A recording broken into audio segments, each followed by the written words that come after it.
Gen 3 paddles just keep coming back. And here we have the J2TI Plus, a new release by Honolulu Pickleball Company, and it's their new Gen 3 offering. I know the name J2TI Plus probably is a little misleading here, given that the plus might mean extended handle, but it is in fact their new Gen 3 release. Now, if you want to pre-order this, it's coming out within a couple weeks by the end of January or early February. Be sure to use discount code DYPICKLEBALL and get 10% off the purchase price. Now, the design here honestly looks a little bit bland. It's the same design as the other paddles that Honolulu has, except for the naming is maybe changed by a couple letters. But that's not a super big deal if you don't really care about the design. It is hard to distinguish the paddles sometimes, though, from Honolulu Pickleball's offerings. Looks like it has the Aero Hybrid Plus shape, which is basically their custom hybrid shape. It's just this normal hybrid shape with a flare out near the throat. It creates a bigger sweet spot and creates a more forgiving feel, just like the J2K and J2TI. At the trade-off of two-handed backhands are a little bit more difficult to hit or to fit your two hands on.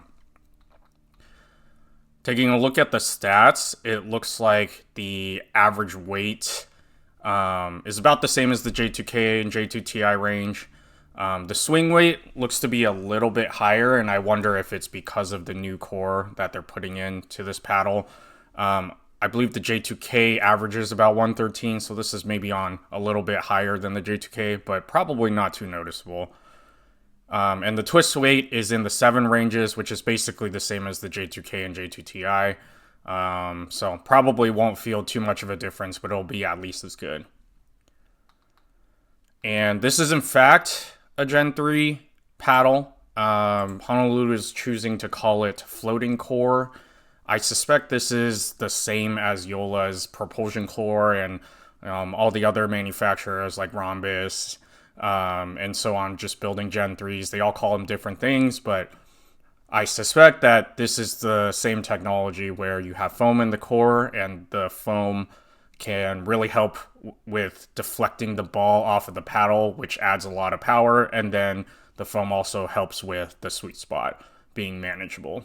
I believe this is the first Gen 3 paddle that is a hybrid shape, so this will be a really interesting add to the market. A lot of the existing Gen 3 paddles, such as the Gearbox or the Yolas, are elongated, and so it can be harder to control and also have higher swing weight, but this will kind of put you in that sweet spot of basically having a more controllable paddle while still having that Gen 3 power. I've always enjoyed playing with hybrid paddles because I like the middle ground of power and control. And so I think this would be a great addition to the market and a very unique one. Now, the most important thing I want to talk about here is it looks like Honolulu Pickleball is acknowledging that Gen 3 has kind of multiple periods where the paddle characteristics might change or the playability might change. So it looks like here it starts off with the break-in period where maybe it's not as powerful as you expect. And this has been noticed by several paddle reviewers for Gen 3, especially for, Yola and also the Vatic Oni. Pickleball Studio has talked about how a lot of these Gen 3 paddles start off maybe not as powerful because the core hasn't really been broken in yet. And then over time, the core might crush over time as you use the paddle because it keeps hitting balls and the ball will crush the core on the deflection. And over time, it'll get more and more hot. And then eventually it gets so hot that your paddle's basically fully core crushed and it'll be really hard to control. And it seems like this is a sticking point of Gen 3 paddles and their durability, which is unfortunate.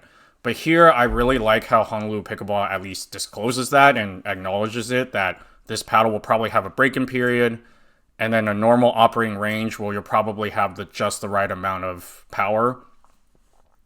And then finally, you'll move down to a breakdown point where the paddle nears the end of its lifespan. Performance may decline. I suspect it means it'll get really hard to control because the core is completely crushed. And so what they're doing about this is having a refresh program. I guess they kind of borrowed this from YOLA's refresh program for the mod being delisted, where when the J2TI Plus reaches a breakdown point, you can purchase up to 2 replacement paddles at 50% off. You know, it's not great that you can just straight up get a replacement, but at least the price point makes it much more of a value buy than, say, a YOLA or Gearbox. Because if you think about it, let's say you buy one of these paddles with my discount code DYPICKLEBALL, and you get it for about $150, and then you buy a second one for $75, that's $225. That's still less than one single Gearbox or one single YOLA. And 2 of them will probably last much longer, probably twice as long as one YOLA. And so if you bought 2 YOLAs, you'd be out $560, which is way more than buying 2 of the J2TI Pluses with the refresh program. So talking about the titanium, the TI part of J2TI, this has already been talked about before with these new titanium paddles. It's not actually made out of titanium, and Honolulu discloses it here. It's just an industry convention to call it that because it looks like titanium, but it's actually, I guess, this fiber material. Not a big deal. I don't really care about that as long as the paddles perform. And based on reviews from, other reviewers about titanium paddles, it seems to be not a groundbreaking difference, maybe a little bit stiffer than carbon fiber. The rest of the stats are pretty standard, very similar to the J2K and J2TI. I play with the J2K currently, so I'm happy to see that the general stats are the same, right? The hybrid shape, the grip length, circumference, they're all very similar to J2K and J2TI, or exactly the same actually, 60 millimeter. The warranty I actually found was interesting. So the J2K and J2TI have a 6-month warranty, and I wonder how this warranty relates to the fact that it's a floating core technology for the J2TI Plus. What I hope it's not is that it's not 3 months to use the refresh program. So you basically would have to have the core deteriorate within 3 months, which honestly might actually happen. We'll see, right? Once I get my hands on these, we'll see how long mine lasts. My thought is that if the core deteriorates within 3 months, they will replace it for free. That's what I think is implied by the warranty. Not that the refresh program kicks in within 3 months, because that is not mentioned during the refresh statement up here. I'm assuming that you can refresh at any time. Next, I want to talk about USA Pickleball approved. So this was a surprise to me. Although I guess given industry trends about Gen 3, USA Pickleball kind of has let the cat out of the bag, and Gen 3s are just going to be a thing going forward, most likely. This was very recently approved, so I just looked it up on their website, and it looks like it was just passed on the 24th, so not too long ago. And that also means that it's unlikely to get delisted like the YOLA for the same PBCoR deflection test reason. And if you look at the PBCoR announcement, this was actually announced in August, so almost 6 months ago. And it's very unlikely that USAP and Honolulu would not have run this paddle through this test, given this was launched so long ago, or this test was launched so long ago and the paddle was approved so recently. So I'm guessing it did pass this PBCoR test that ended up being the reason some of the gearboxes and the YOLA mod TA was banned. Basically, the PBCoR at the end of the day is measuring the rebound speed of a ball over the inbound speed of the ball when it's fired at the paddle. There's also some more correction factors like the mass of the ball and paddle and things like that, but to be simple, it's basically the deflection speed of the paddle. So I think that this J2TI Plus may not be, or most likely will not be, as powerful as a mod, simply because we know the mod failed this PBCoR test, but the J2TI Plus passed it. And so I think people buying this and coming out expecting a mod replacement or a hybrid version of the mod, you might be disappointed. For me, that's okay because I honestly felt the mod was a little hard to control. I'm looking for a paddle that is the most powerful paddle that I can control, and this might do it for me because I don't want my power paddles to be too uncontrollable, and I won't be able to keep points long enough to even use the power of the paddle. Another thing I wanted to finish with is that I am kind of disappointed in the direction that Gen 3 paddles are going.